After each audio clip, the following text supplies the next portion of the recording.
Wedding Nerdigans. This is the one and only Packer Girl 89, and today's anime Nerdigan review is going to be for Tsugumomo Season 1, Episode 10, Nude in the Futon. And that's actually the title of Chapter 23. And today's episode adapts chapters 20 through 23 of the manga, and a little later, I'm gonna get to the elephant in the room for the manga onlys.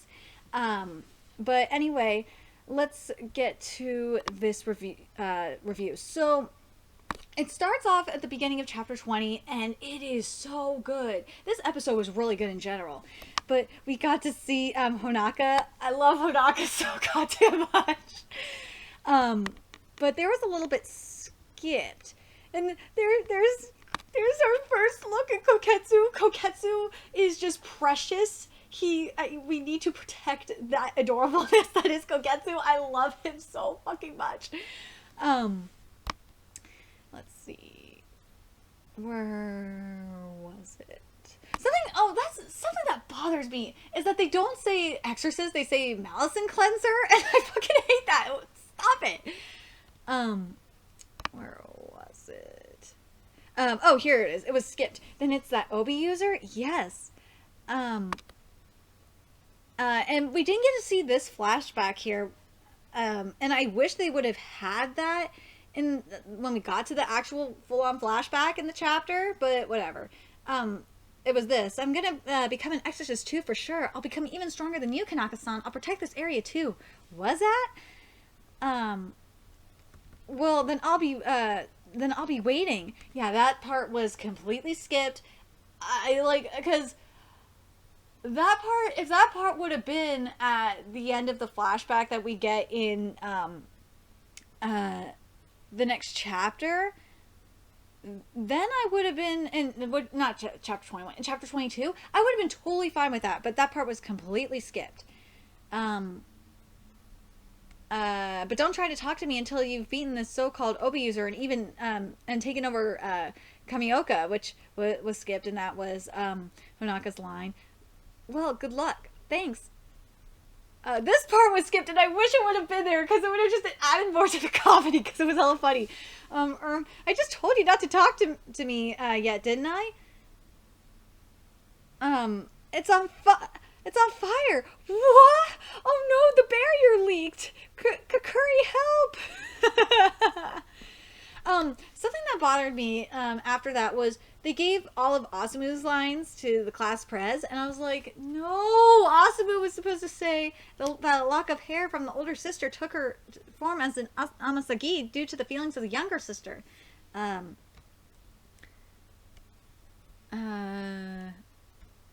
then Nanako-san was fucking perfect. That scene was awesome.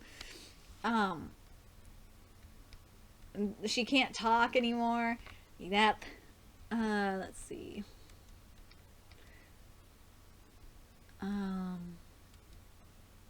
Oh, we didn't see. Oh no, we saw Korea saying that.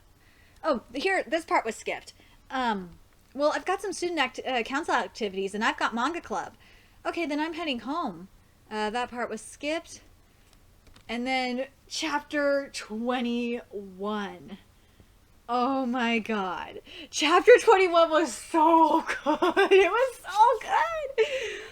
Oh, there was some dialogue skip, like Korea saying, I'll crush that arrogance. And this little inner monologue was skipped. I probably recovered most of most of my energy. Now yield to me, my demigod. And then we had, I gotta say, the SUNAO versus Korea fight was so good. And then KOTETSU came out and I was like, this preciousness. He must be, oh my god. He must be protected. That baby is so adorable. Where is it?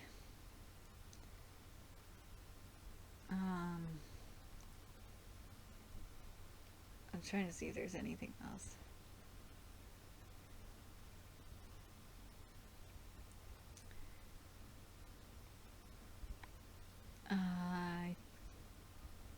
Oh man. I gotta mention this too. I love the comedy that was in this chapter. Like when Kuri attacks Kakuri. Oh my god, that show was so awesome. Oh my god, it was so good. But this part was skipped. In the flashback. Ouch! Oh, poor Kotetsu, you got hurt. The poor baby. What are you doing? Hurry up. I'm sorry, SUNAO. Wait. SUNAO, this town has barriers all over the place. Barriers, maybe. They cover the entire town? That should be impossible for a normal demon or god. That's an obi. Kanaka-san, come on, Kotetsu. Wait up, SUNAO. Oh my god. And everything else was there for the most part. Yeah, then we got the challenge and everything like that, and then we get to chapter 22, which is the full-on flashback and SUNAO's backstory, so to speak. Where are you? Oh, here it is. This part was skipped here. I certainly have the determination to defeat that bastard. I don't care if I die. I don't care if I die was there. The rest of this wasn't, though. It wouldn't matter if I would die together with that bastard. And then another one was, and then the rest of the stuff with Honoka was pretty much perfect. I love Honoka. I love him so much. And then, oh my god, I gotta talk about the Kotetsu scene when he's crying about SUNAO, and it was so sad. I was like, no, that innocence must be protected. Kotetsu is just the most adorable little thing ever. I love Kotetsu so much. He's just so cute. I was so pissed when she punched, like, I hate when SUNAO punches Kotetsu. It's like, no, leave the baby alone. And she, of course, she blames Kotetsu for it. And I like that Kotetsu, when he was in sword form and he talked, it was like, oh my god.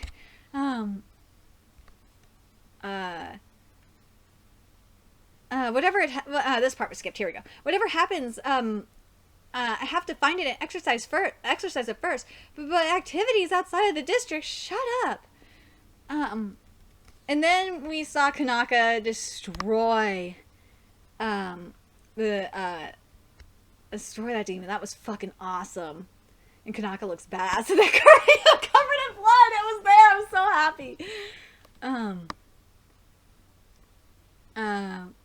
Oh yeah, let's bathe together later, okay? This part, like, I couldn't believe that was skipped because we're gonna see later on in the later on in the manga, it showed when we get to see Kanaka's backstory. Oh my god. It explains a lot. Oh,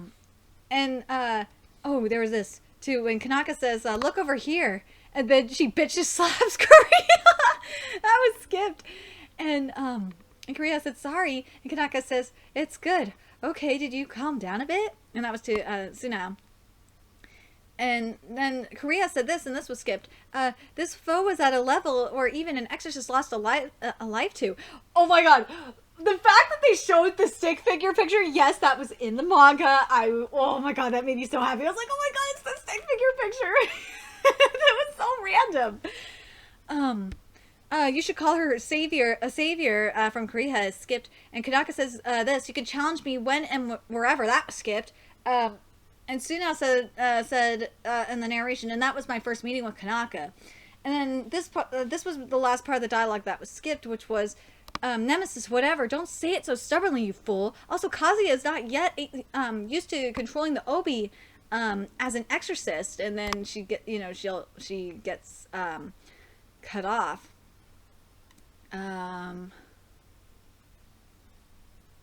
I'm glad that they mentioned the school, the Sura Shrine, because Sura Shrine, we're gonna come to the Sura Shrine because that's where we're at and currently in the manga.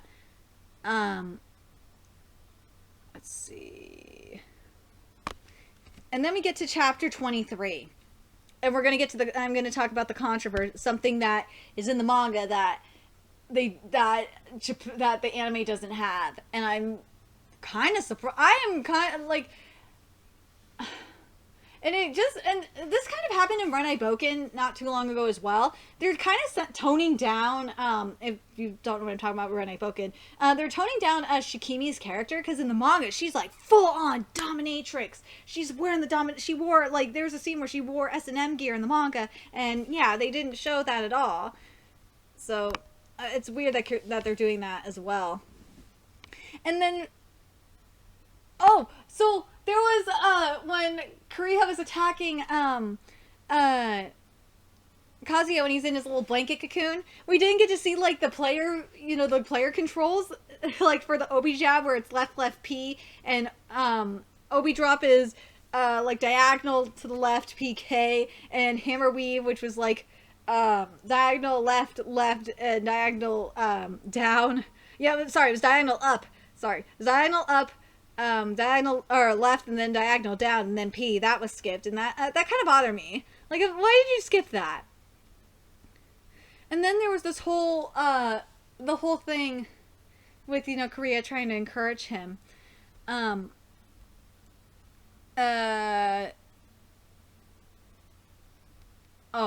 where is it?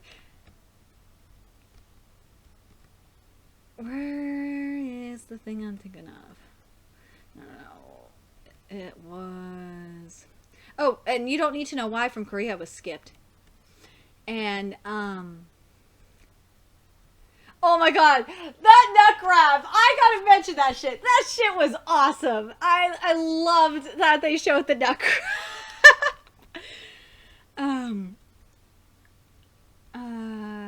Here it is. It's like halfway in chapter 23. Kariha calls Kazuya the N-word. Yes, it is used in this chapter. And I was so fucking surprised that Japan didn't do it. And, like, part of me is, like, thinking maybe it had something to do with the Bill Maher thing. But no, she's calling... fuck it. I'm gonna just say the word, okay? I'm... Tsugumomo is considered racist. I'm not. She's calling Kazuya a nigger. I'm serious. And she says nigger so many goddamn times. I was curious if the anime was going to do it or not. I really was, because considering some of the censorship we've seen earlier on in this anime, I just had a feeling that the PC Pandas weren't going to allow that word to be in the anime. So, yes. Go look it up. It's in chapter 23. It's like halfway into the chapter. No, it's past. Sorry, it's a little past the halfway mark of the chapter where Kariha calls him a nigger. If I get flagged down, it's because Tsugumomo's manga is racist. Anyway, this part was skipped when she said after Kariha confessed about how important Kazuya was. She's totally embarrassed. And then Kariha's evolution, yes, she evolved or digivolved to the next level. That was nice, but we didn't get to see her like grab her tits or anything, which was in the manga. And I love that the one that's got bigger was you. Also, this was skipped. It's not all that special. Also, this was a chance to support my owner. And then the last part that was actually skipped was with SUNAO when she said, also, I've seen your techniques. You, however, only know about the techniques I used when I was younger, so it's only natural that I would win, but that would be a hollow victory. But I gotta say, the ending of this episode did it a lot better than the manga. That shit was so funny. When they caught Kariha on top of Kazuya. Oh my god, that shit was so funny. And the ending was so good. But for the most part, this is definitely a huge improvement for Tsugumomo compared to last week. I just wish they would have showed the player controls. That was my main complaint, because they didn't show the player controls.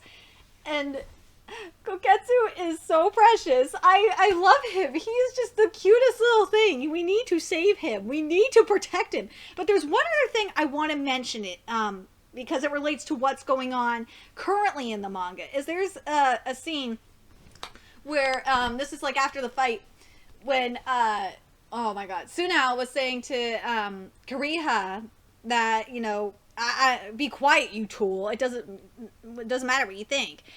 That's kind of like the debate that's going on in currently in the manga, because right now there's a tournament going on, and this is at the Sura Shrine. Again, this is why Sura Shrine is kind of important. Where they're talking about we're not talking about. They're doing a tournament between how Sugumagami or Tsugumomo are used. If they should be treated equally, or if they should be treated like actual, beings, or just treated as tools. And I kind of, just seeing that scene with SUNAO, it just made me think of what was going on in the Tsugumomo manga right now. So anyway, let me know your thoughts about this episode, and what do you think, especially the manga onlys that are, what do you guys think that the N-word was not in this episode? Like, what does that say about Japan right now? For me, it says that manga, in the same way with Renai Boken, with the lack of dominatrix. I mean, not dominatrix. I mean, like, toning down Shikimi. Like, what do you think that says about what's going on in the state of anime compared to manga? Like, manga, to me, I feel like it's not censored. Manga, especially the one like Renai Boken and Tsugumomo, they are not censored at all. But the thing is, at the same time, we did see in Berserk anime, we did see the trolls raping the bitches scene. That was there. But Berserk also has a warning about it being disturbing. So, but anyway, I'm curious what you nerdigans thought about this episode, and what do you think about, like, the censorship aspect that's going on here? Because Korea's nipples are not shown in this anime. I'm telling you, this manga is like borderline hentai. If you read the whole thing, you'll know. Anyway, let me know your thoughts in the comment section below, and remember to like, comment, share, and subscribe to Nerdigans Inc. If you love what I'm doing and want to contribute to the Nerdigans Inc. expansion, there's a few ways you could do that. You could donate to the Nerdigans Inc. PayPal, Patreon, or purchase something off the Nerdigans Inc. Amazon wishlist. All those links are in the description box below. Also, make sure you follow me on the Twits, aka Twitter. Follow my Twitch channel. Friend me on PlayStation Network. That's in the description box below as well. Until next time, Nerdigans, I'll be seeing you later. Bye!